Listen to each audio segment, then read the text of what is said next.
we'll have a lot less farmers. So, Mr. Chairman, I hope we all can help work on this in the future. Thank you, Senator Cantwell. I get to ask my questions now. Mr. Faulkender, good to have you here this morning. Congratulations on your nomination and your willingness to serve our great country. I really appreciate a conversation we had in my office yesterday discussing the upcoming tax cliff and the responsibility we have to avoid a $4.6 trillion tax increase. In fact, you said it well on the issue of permanence. You said we don't want to defer a $4.6 trillion tax increase by our actions. We want to permanently make sure it doesn't happen. It's imperative we succeed in passing this bill. And as you said in our conversation, permanently passing this bill and preventing this tax hike on our small businesses families is absolutely one of the most important missions we have going forward. President Trump did great things during his last term. This Congress, we will again deliver on his promises to the American people and cement his legacy by making this historic tax cut permanent.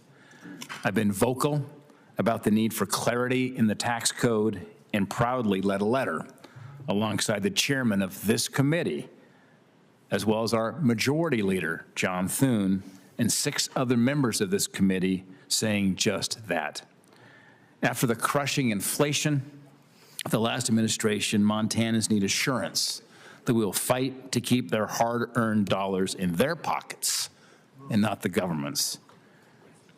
Mr. Faulkender, how does permanence in the tax code and removing that uncertainty going forward grow our economy and actually benefit taxpayers?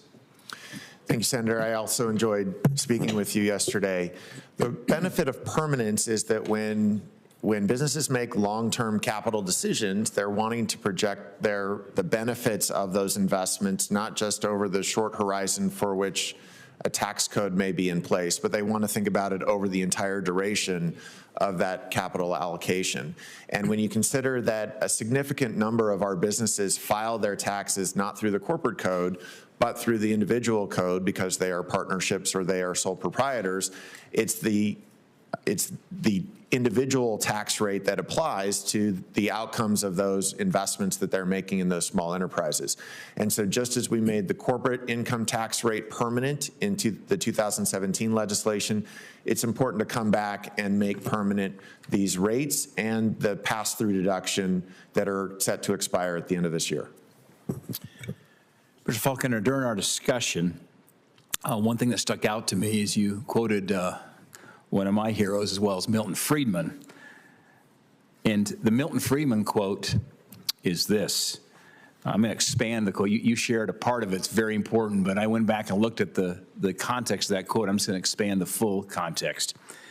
Milton Friedman said this: keep your eye on one thing and one thing only: how much the government is spending, because that's the true tax.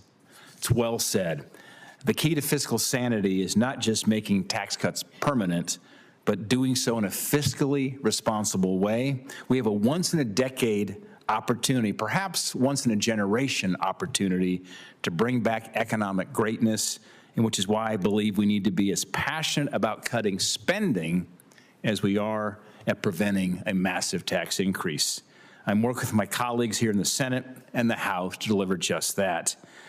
After the passage of the Tax Cuts and Jobs Act of 17, we saw one of the greatest economies in the history of our country.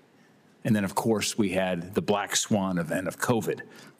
We cut taxes, wages increased, household income rose by $5,000. It was across every demographic. Minorities benefited greatly from this. And revenues hit an all-time high, tax revenues. Unfortunately, the Democrats' reckless tax and spend agenda wiped out many of those gains. How would cutting spending unleash the American economy?